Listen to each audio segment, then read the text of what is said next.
देखिए आगे चलते हैं। यहां से आगे है उत्प्रेरक के उपयोग। उत्प्रेरक के उपयोग अर्थात एप्लीकेशंस ऑफ कैटलिस्ट। उत्प्रेरक के उपयोग,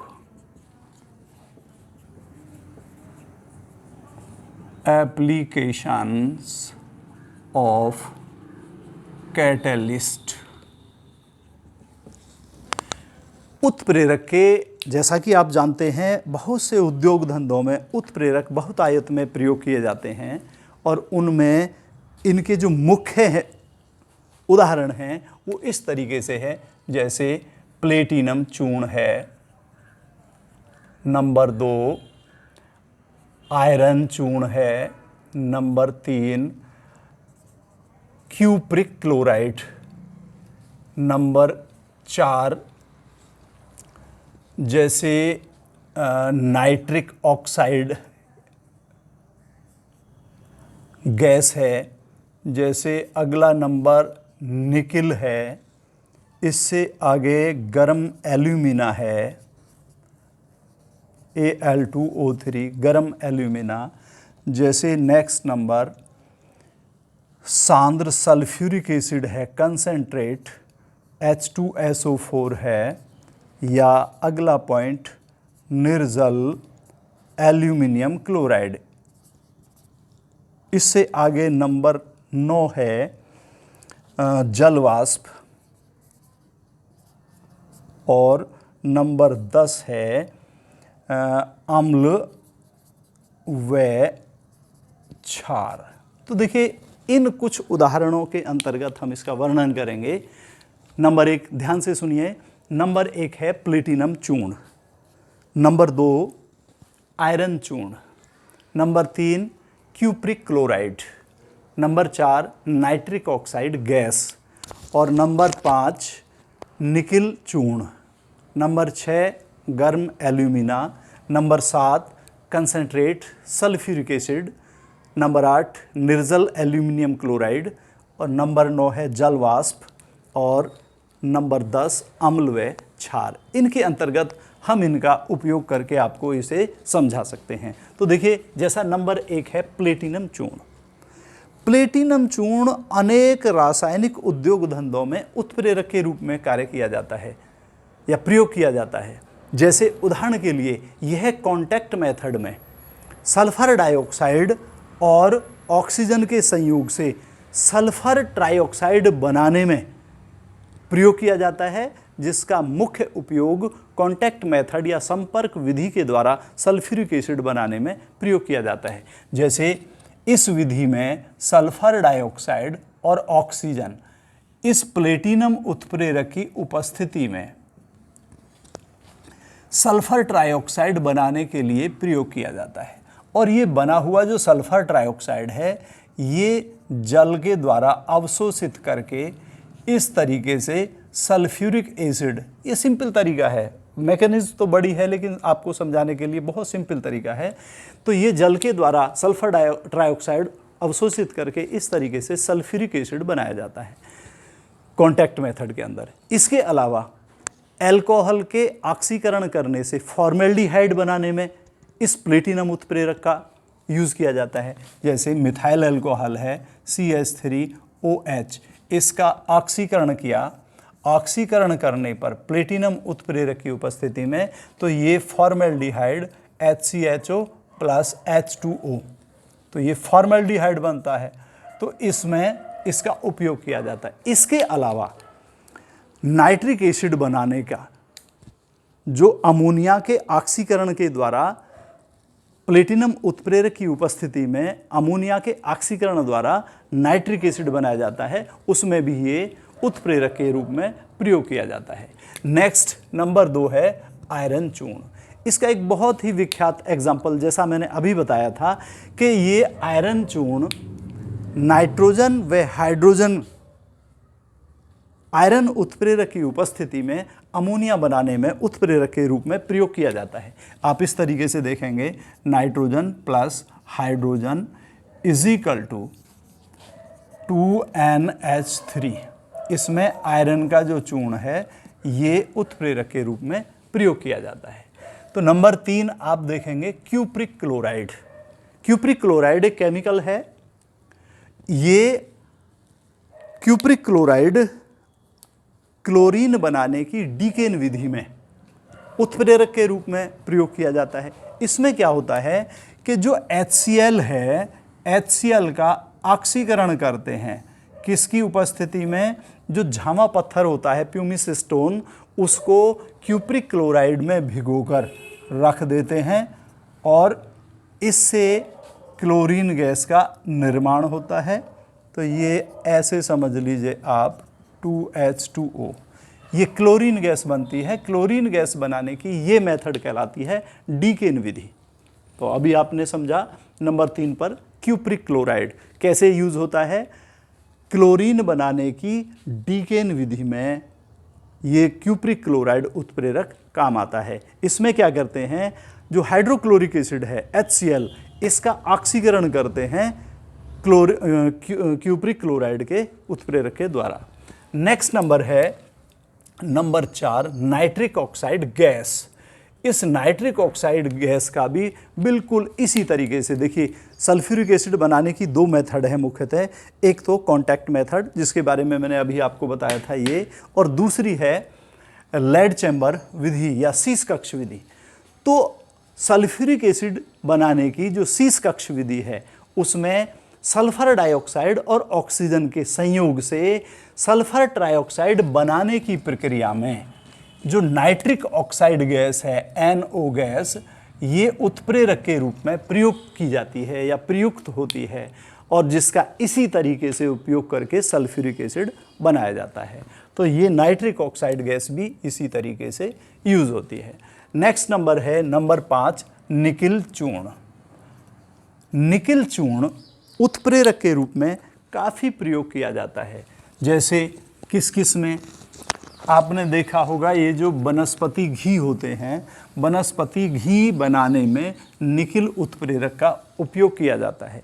इसके अलावा जो अनसैचुरेटेड हाइड्रोकार्बन होते हैं उनको सैचुरेटेड हाइड्रोकार्बन में परिवर्तित करने के लिए निकिल उत्प्रेरक लगभग 200 से 250 डिग्री सेंटीग्रेड पर प्रयोग किया जाता है। तो आप ऐसे इसको समझ सकते हैं कि वनस्पति तेल प्लस हाइड्रोजन गैस किसकी उपस्थिति में, निकिल उत्प्रेरक की उपस्थिति में लगभग 250 डिग्री सेंटीग्रेड पर। इससे ये बन जाता है वनस्पति घी। तो वनस्पति तेलों से वनस्पति घी बनाने की प्रक्रिया में उसका हाइड्रोजन से रिएक्शन कराते हैं जिसमें निकिल चूर्ण उत्प्रेरक के रूप में काम आता है। इसी तरीके से जो अनसैचुरेटेड रिएक्शन हैं, जैसे एसिटिलीन है C2H2, ये एसिटिलीन हाइड्रोजन से क्रिया करेगी निकिल उत्प्रेरक की उपस्थिति में लगभग 250 डिग्री सेंटीग्रेड पर। तो ये C2H4 एथिलीन में परिवर्तित हो जाएगा। ये ट्रिपल बॉन्ड वाला कंपाउंड है, ये डबल बॉन्ड वाला बन जाएगा, और इसी तरीके से ये फिर निकिल उत्प्रेरक की उपस्थिति में लगभग 250 डिग्री सेंटीग्रेड पर C2H6 ईथेन में परिवर्तित हो जाएगा। तो जो अनसैचुरेटेड हाइड्रोकार्बन होते हैं उनको सैचुरेटेड हाइड्रोकार्बन में परिवर्तित करने की प्रक्रिया में निकिल उत्प्रेरक प्रयोग में लाया जाता है। इसके अलावा नंबर 6 पर आइए गरम एल्यूमिना। ये जो गरम एल्यूमिना है ये उत्प्रेरक के रूप में काफ़ी प्रयोग किया जाता है। एल्कोहल का निर्जलीकरण करके उससे एल्कीन बनाने में, ईथर बनाने में, और जो एसीटोन बनाने में इसका प्रयोग किया जाता है। जैसे इथाइल अल्कोहल है C2H5OH, इसके 2 मॉलिक्यूल हैं।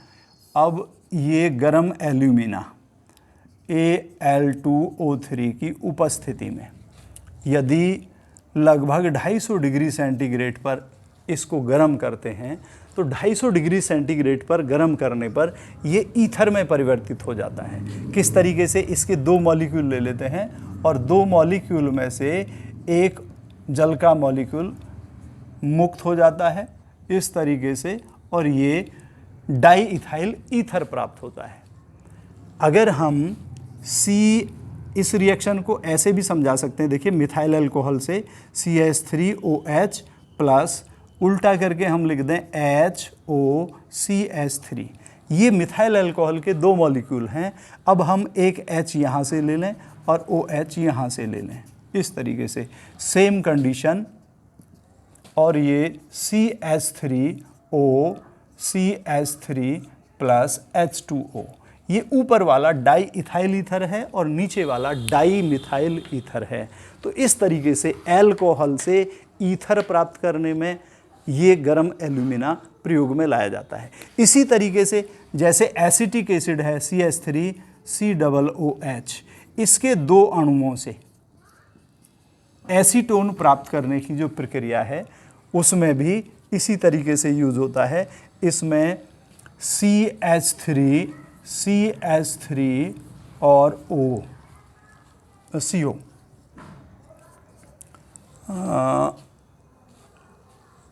एसीटोन और प्लस H2O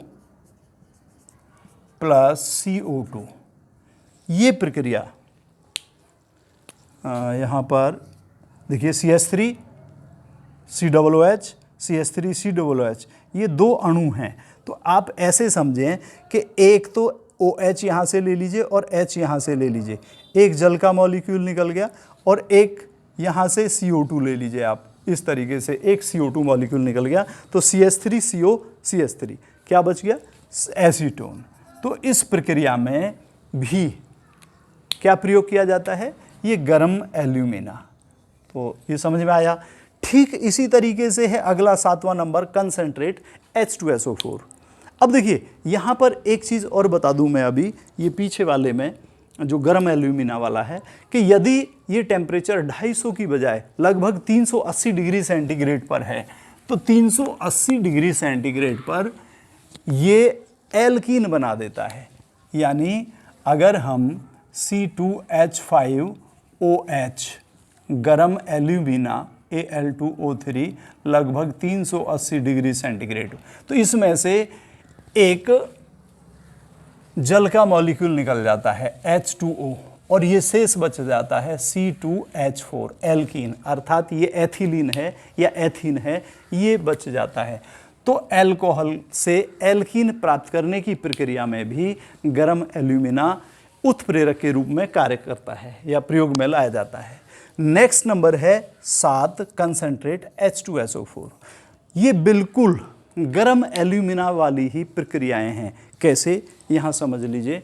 अभी अभी मैंने आपको ये दोनों प्रक्रियाएं समझाई थी, बिल्कुल ठीक ऐसी ही प्रक्रियाएं हैं ये। देखिए कैसे, अभी C2H5OH प्लस यहाँ पर उल्टा करके इथाइल अल्कोहल का सूत्र हम लिख दें C2OHO C2H5, एक अणु ये और एक अणु ये, 2 हैं। यदि कंसंट्रेट H2SO4 उत्प्रेरक के रूप में लिया जाए लगभग 170 डिग्री सेंटीग्रेड पर, तो 170, पहले तो आप 140 डिग्री सेंटीग्रेड पर कराइए इसकी प्रक्रिया। 140 डिग्री सेंटीग्रेड पर इससे ईथर बन जाता है, अर्थात जल का एक मॉलिक्यूल निकल जाता है। इधर से, चाहे इधर से H और इधर से OH ले लीजिए, चाहे इधर से H और इधर से OH ले लीजिए, जल का एक मॉलिक्यूल निकल जाएगा। और ये जो शेष है इसको ऐसे जोड़ दीजिए, C2H5O C2H5 प्लस H2O, तो ये इथाइल डाइथाइल ईथर हो गया। अगर टेम्परेचर 140 की बजाय 170 डिग्री सेंटीग्रेड कर देते हैं, तो एक ही मॉलिक्यूल में से C2H5OH के एक ही मॉलिक्यूल में से जल का मॉलिक्यूल मुक्त हो जाता है। अगर सल्फ्यूरिक एसिड, सांद्र सल्फ्यूरिक एसिड प्रयोग में लाया जाता है, तब ये C2H4 ऐसे लिखें या CH2 double bond CH2 ethylene है ये, प्लस H2O। एल्कीन जनरल कहते हैं इनको, जनरली एल्कीन कहते हैं इनको। तो इस तरीके से एल्कोहल के निर्जलीकरण से ईथर और एल्कीन बनाने की प्रक्रिया में सांद्र सल्फ्यूरिक एसिड उत्प्रेरक के रूप में प्रयोग किया जाता है। नेक्स्ट नंबर आप देखेंगे, नंबर 8वां है निर्जल एल्यूमिनियम क्लोराइड। ये जो निर्जल एल्यूमिनियम क्लोराइड है, ये फ्रीडल क्राफ्ट अभिक्रिया में उत्प्रेरक के रूप में प्रयोग किया जाता है। फ्रीडल क्राफ्ट अभिक्रिया में क्या है, जैसे बेंजीन है C6H6, ये बेंजीन एल्किल हैलाइड की उपस्थिति में, जैसे CH3Cl है, तो इसकी उपस्थिति में क्रिया करेगी, उत्प्रेरक होगा निर्जल एल्यूमिनियम क्लोराइड, निर्जल एल्यूमिनियम क्लोराइड।